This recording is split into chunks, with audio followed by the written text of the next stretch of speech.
പുതിയ പാർലമെന്റ് മന്ദിരത്തിന് മുകളിൽ സ്ഥാപിച്ച നമ്മുടെ ദേശീയ ചിഹ്നമായ സിംഹമുദ്രയാണ് നിങ്ങളിപ്പോൾ കണ്ടുകൊണ്ടിരിക്കുന്നത്. 2022 ജൂലൈ 11 പ്രധാനമന്ത്രി ശ്രീ നരേന്ദ്രമോദിയാണ് ഈ ഒരു അനാച്ഛാദന കർത്തവ്യം നിർവഹിച്ചത്. പുതിയ പാർലമെന്റ് മന്ദിരത്തിന് മുകളിൽ സ്ഥാപിച്ച സിംഹമുദ്രയുടെ പ്രത്യേകത നോക്കുകയാണെങ്കിൽ 6.5 മീറ്റർ പൊക്കവും 4.34 മീറ്റർ വീതിയും വരുന്ന സിംഹമുദ്ര 9 മാസം കൊണ്ടാണ് പൂർത്തീകരിച്ചത്. പൂർണ്ണമായും വെങ്കലത്തിൽ നിർമ്മിച്ച സിംഹമുദ്രയ്ക്ക് 9,500 കിലോഗ്രാം ഭാരമാണ് വരുന്നത്. ഇനി സിംഹമുദ്രയുടെ ചരിത്രം പരിശോധിക്കുകയാണെങ്കിൽ ഉത്തർപ്രദേശിലെ സാർനാഥിൽ സ്ഥിതി ചെയ്യുന്ന അശോക സ്തംഭത്തിൽ നിന്നും പ്രചോദനം ഉൾക്കൊണ്ടതാണ്. ഇന്ത്യൻ ഭരണഘടന നിലവിൽ വന്ന അതേ ദിവസം തന്നെയാണ് സിംഹമുദ്ര ഔദ്യോഗിക ചിഹ്നമായി അംഗീകരിച്ചത്. 4 ദിക്കിലേക്കും പുറംതിരിഞ്ഞു നിൽക്കുന്ന സിംഹങ്ങൾ ശക്തി, ധൈര്യം, ആത്മവിശ്വാസം, അഭിമാനം എന്നിവ സൂചിപ്പിക്കുന്നു.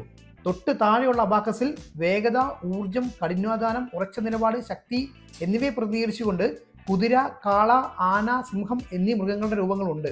ഈ 8 മൃഗങ്ങൾക്കും 4 ധർമ്മചക്രങ്ങൾക്കും താഴെ മുണ്ടകോപനിഷത്തിൽ നിന്നും കടമെടുത്തിട്ടുള്ള വാചകമായ സത്യമേവ ജയതേ എന്ന് എഴുതിയിരിക്കുന്നു.